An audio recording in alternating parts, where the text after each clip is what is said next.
Hello and welcome to an express episode of the NBA Outlet presented by OTGBasketball.com. I'm your host, Nick Fay. With me, as always, Kory Waldron and special guest Matt Chin. What's up, fellas? How we feeling tonight? Love it. Emergency pod had to happen. Yeah, the OTG bomb comes after the big bomb comes. Yes, Kory is correct. Woj dropped another bomb today. Blake Griffin is going to the Detroit Pistons along with Willie Reid and Brice Johnson. The Clippers are receiving Tobias Harris, Avery Bradley, Boban Marjanovic, a 2018 first-round pick that's protected 1 through 4 and protected the next 3 years, and a future second-round pick. What was your reaction when you heard this trade, guys? I loved it for the Clippers. I thought they were kind of in limbo with Blake Griffin's deal, and it gets them out from a ton of money, and it gives them a lot more flexibility for this offseason. Like, if they want to go in one direction and go after LeBron and Paul George, then they can do that. And if not, then they could tank and go the complete opposite way, since they owe their pick to Boston in 2019, so they need to make sure it's lottery protected. So I think this just gives them a ton of options. It's definitely a move that's looking toward the future for them, in my opinion, versus this year. Yeah, I mean, for the Pistons, the one thing I do like is now Luke Kennard is probably going to get some big-time minutes with Avery Bradley being gone, so we're going to finally see what he's like. The only thing I don't like, which I mentioned just now off the pod, is between Reggie Jackson, Blake Griffin, and Andre Drummond, they have $74.9 million locked up. That just worries me, especially because Reggie Jackson can't stay on the floor. Blake Griffin's had injury problems. But I get there's a bigger picture to this, so it's not really about winning basketball, because anyways, the Pistons are never going to be more probably than a 5 seed. And then on the flip side for the Clippers, Tobias Harris has been really good. He's on a pretty friendly deal, so I do like having Tobias Harris there now. But I still don't think the Clippers are done. I'm sure you guys will agree with me that DeAndre and maybe even Lou will, if not both, will probably get traded this year too. But this is definitely the first move on rebuilding with the Clippers. Yeah, this is definitely a move to start off the NBA trade season. How surprised were you that Blake Griffin was traded? Obviously, we haven't really heard much of his name in rumors. Signing that big contract this offseason, 5 years, $171 million. You know, the Clippers telling him they're going to put his jersey up, blah, blah, blah. How surprised were you that Blake Griffin was, the main blockbuster trade we saw early in the trade season? Well, now we know loyalty is not a thing in the NBA. So, I mean, I think I like it for them because, like I was saying in the beginning, they're not going to be a contending team as currently constructed, and they owe $141 million for the rest of his contract. So to get that flexibility, I mean, I love Tobias Harris's contract too, but there's only 1 year left of it. Obviously, DeAndre has the player option next year. I think it could go both ways. They could look to shop him, but if they're actually going to make a play for LeBron and Paul George to LA, then isn't DeAndre the perfect backline defensive center for them to play with? Yeah. So it's to me, it could go both ways. Matt, are you saying that you think they're setting themselves up to get LeBron and Paul George? I think it's going to be either or. So, if they can get LeBron and Paul George, then they could go all in with that. Because, if you're LeBron and you see what's going on in Cleveland, obviously, and you're dead set on going to LA, would you rather be with DeAndre Jordan and Pat Beverly, who are gritty veterans, or would you rather be teaching a bunch of kids with the Lakers? To me, being with those two guys and Paul George and Teodosic and with the Clippers is more appealing if he's dead set on LA. And then if you can't get that, then you can hit the reset button and try to get off of DeAndre if he opts in, try to move him. Obviously, Pat Bev is only making $5 million. People would jump all over that. And then you could still set yourself up for a sign and trade, how the Clippers did it with Houston. So you can move Gallo to Oklahoma City. That money, if Paul George is dead set on leaving Oklahoma City, then Sam Presti could take some money back, take some assets back, similar to how the Clippers did it with Chris Paul. Yeah, I could definitely see some of that. This could be a bigger thing, I guess, to get LeBron. I don't know. I don't see Doc Rivers being there if LeBron goes, though. I just don't know, especially with how things ended with Chris Paul, LeBron James. Just I don't know. You know how the banana boat works. It's kind of like that. If your friend group doesn't like somebody, none of you like that person. I just don't see LeBron playing for Doc Rivers personally. But yeah. So what you do is I definitely think though, Matt, you're right though. If he wanted to go to LA, if he's dead set on playing for LA, he would definitely have more of a chance winning and competing with the team like the Clippers, who have more defensive ready guys and more mature players than that set of the Lakers obviously were a bunch of kids. Yeah. So if he doesn't want to play for Doc, then you fire Doc and you just dare Austin Rivers to not take his $12 million player option. So then Doc is gone and Austin Rivers is stuck there without his dad. And is he going to opt into $12 million? Then you just clear up $12 million to get Paul George, and you just dare Austin Rivers to stick around on a team where everyone hates him. Yeah, I mean, definitely LeBron and Paul George is an option. And like you said, if LeBron's definitely set on LA, you'd rather go to a team with a Patrick Beverley, a DeAndre Jordan, even to Tobias Harris, who still has 1 year on his deal. He's a solid, versatile guy. But if not, it's still the flexibility. Getting out of that Blake Griffin contract, it's amazing, honestly. I didn't think they'd be able to move that contract when they signed the deal, especially with his injury history. But to get back the return they did, I want to talk about the return a little bit. Tobias Harris, 1 year, one more year on his deal. He has this year and next year at $14 million next year. Avery Bradley expiring. Boban Marjanovic, another one more year after this. 2018 pick that's only protected 1 through 4. So I think we all would agree that, the Clippers are going to get that pick this year and then a future second-round pick. What do you guys like about Tobias Harris in LA? I mean, I love Tobias next to DeAndre because he can play stretch 4. He's a catch-and-shoot guy. He's not going to crowd the paint. Like, the one thing that you could say about the Clippers is that, like, their front line has been kind of unconventional and, like, not having enough shooting, and now Tobias is the complete opposite of that. Yeah, and he continues to get better ever since he's left Orlando, which, as we can, I guess, say from now, they stunk players' careers because Oladipo, Sabonis, and Harris, they've all exploded since they got out of Orlando. And he's been fantastic. He's having career highs, and now he's, again, going to be in a different offensive system where he's going to have more of a focal point of the offense with the Clippers. So I wouldn't even be surprised if his numbers jump up, the second half of this year. I think one point that you hit that was right on the dot, Matt, is the spacing. I think people forget how good a three-point shooter. Tobias Harris is shooting 40% from 3 this year. Just running a pick and roll with DeAndre and then having Tobias in the corner, I think we'd agree that, you feel a lot more comfortable giving Tobias an open 3. I mean, getting Tobias an open 3 than Blake Griffin. So that could be a huge plus. And Avery Bradley's a guy that they could possibly move. Do you think Bradley's going to get moved before the deadline? I think they should definitely shop him. The problem with it is that, like, obviously I'm thinking big picture with Paul George and LeBron James, and the two biggest suitors for Avery Bradley are probably Oklahoma City and Cleveland. So, like, if you're the Clippers and you're thinking big picture like that, like, oh, I can make a play at LeBron and Paul George, like, do you really want to help Oklahoma City and Cleveland this year? Because that might, like, entice those guys to stick around. But I would definitely shop Avery Bradley. They have no reason to hold on to him because I think they're going to try to get into the top 10 in the draft this year to get a pretty good draft spot. I mean, maybe you flip, Lou Williams and DeAndre Jordan or DeAndre and Avery Bradley to the Cavs now for that Nets pick. Maybe you try and get the Nets pick away from Cleveland just to get LeBron in the offseason.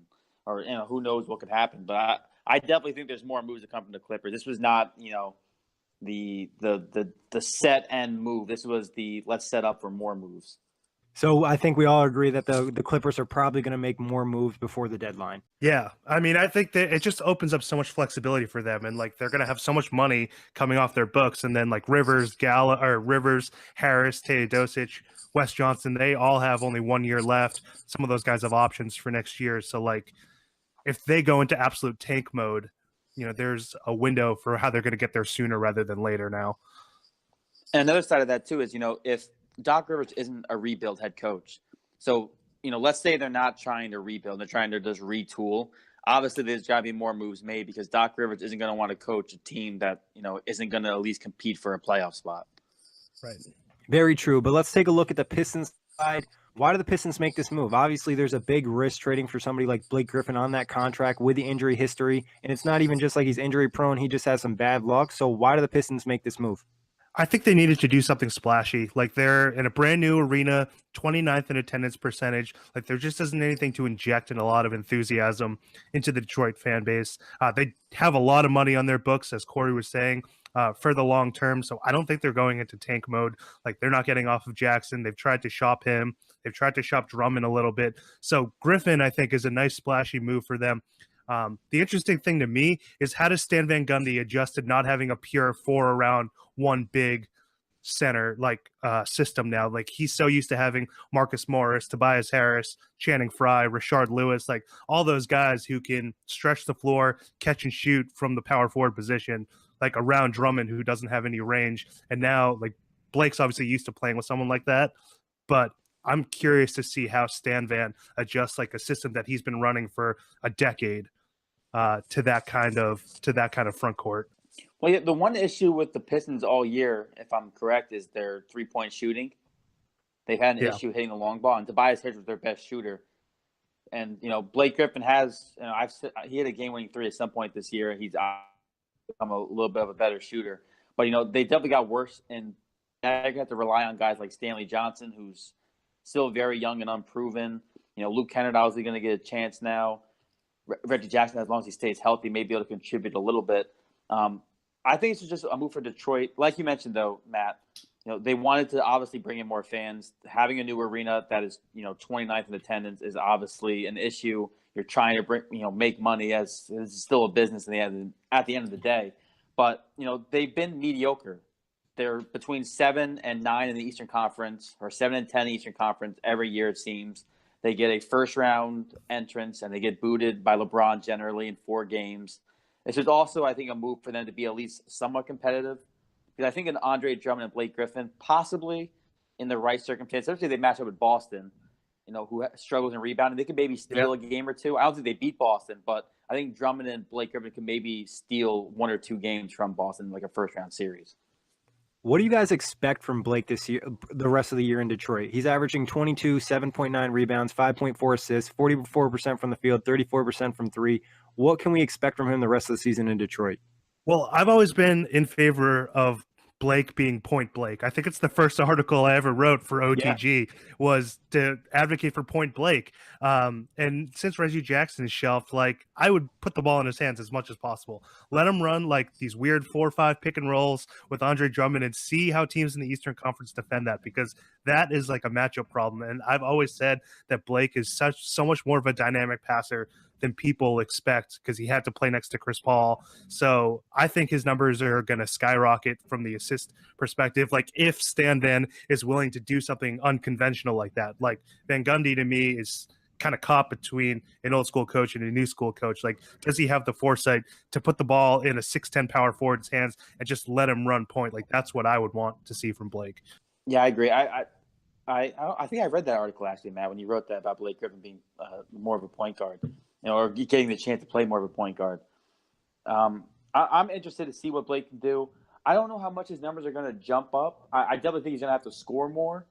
But like I said, I don't really like the supporting cast in Detroit to begin with. They've had an issue all year to me with shooting, and I don't know if his assist numbers will really go up. I do like him next to Andre Drummond. This kind of takes a little bit of pressure off Drummond down low. But I still don't know how it actually works on terms of how it's going to look on the court. Because, like I said, the shooters, for me, it's just an issue in Detroit. Yeah, I'll say this. Stanley Matt. Johnson's got to learn how to shoot a jump shot really quickly now. I think if it's Stanley Johnson, Blake Griffin, and Andre Drummond in the front court, he's going to have to learn how to shoot the ball. He currently, I believe, is shooting under 30% from 3. Reggie Bullock is a pretty good shooter they have, but I wouldn't be surprised if Detroit made another trade. But I agree with you, Matt and Kory. I think in that playmaking role, Blake will succeed. It's kind of something, I don't want to say the same, but maybe similar to Hedo Turkoglu in Orlando. Yeah. But what do we think for Detroit? Do you think we're going to see another move? Are they going to make another move to try to add to this team and really make a push in the playoffs? I mean, shooting is a major issue. So if they can figure out something I don't think it's going to be something splashy, but maybe a Bellinelli, Joe Harris. Or Joe Harris, yeah, guys like that, just who are pure shooters who can space the floor for them, is something that they should definitely pursue. Yeah, I agree. I mean, I don't know who else could even move though from their roster that has much interest. I mean, unless maybe you flip. I don't even know. I really don't think there's very many moves they could make left in the roster. Or just more minutes to Kennard. Yeah. Yeah, I mean, I think that's what you really have to rely on. Maybe guys like Langston Galloway got to get more playing time. And then Kennard have to get, Kennard has to play like every other rookie in this draft class. He's got to start making almost an immediate impact off the bench. And he's been pretty solid for them. I think Stanley Johnson's a guy that could step up. He's always been kind of disappointing. He had a solid rookie season. I remember in his first summer league, he dominated. And ever since then, it's just like he's regressed. So maybe we can see some more from him. What do we think about the Pistons in terms of a playoff run? How far can they go with this, core of Andre Drummond and Blake Griffin? Can they make it to an Eastern Conference championship or second round, the farthest they'll get? No, I think if they can get up to the 6 or 5 seed, then maybe they could go around. But I don't see them beating Toronto or Boston or even Cleveland in the first round. Yeah, I agree, Matt. I think there's no way. There's no way that the Detroit Pistons are pulling an upset in the Eastern Conference. They're just who knows? It's just going to take an adjustment maybe next period. year if they get. Maybe next year. Let's say they keep Jackson, Blake Griffin, and Andre Drummond. They go out this offseason and they just go after guys who can shoot threes and or 3-and-D players, which obviously everyone in this league is looking for at this point in time for the most part. But say they get 1 or 2 guys who can purely shoot, then maybe things will be different. But I just don't think they can do enough this year to get that kind of roster together. Do we feel bad for Blake Griffin? I've seen it all over Twitter. People are like, "Oh, the Clippers were so disloyal, and now Blake is stuck in Detroit." Should we feel badly for him? Real quick. I saw. He's still really rich. Yeah, he is still really rich. Yeah, and I saw a tweet a couple weeks ago where Blake Griffin was running off the court and he was yelling, 9 effing years, and people speculated what that meant. I don't know if he was really that happy in LA anymore. I think he was okay with moving. The only thing that sucks is you're going from LA to Detroit. You're not moving to a very nice place. You're not moving to obviously LA is luxury that he was dating Kendall. You're not going to find Kendalls in Detroit. I don't think so. And I personally hate the Pistons. So for me, unfortunately, I have to now kind of hate Blake Griffin a little bit more. I don't know. It's definitely going to be a changing experience for him. Because I also think he was opening new businesses in LA. Yeah, that's what I was going to say. Yeah, and now he's got to go to Detroit. Yeah, Nick hit it right in the head. He's still a rich guy. He's going to have a $39 million option in 2021, which he would not have gotten if he signed with a different team, because he signed using his bird rights. But he loved LA and he loved being in the entertainment business. He just came out with that stupid romantic comedy, and I just wonder if he's really pissed that he has to be stuck in Detroit now. And I think he has a trade kicker, so he probably got a little extra money too. But like I said, he's really rich, and like Kory said, maybe he wasn't happy. It's kind of hard to tell. We don't really know behind the scenes what's going on. But that wraps it up for today. Thank you, Matt. Thank you, Kory. You can listen to the NBA Outlet on iTunes, Blog Talk Radio, Google Play, and OTGBasketball.com.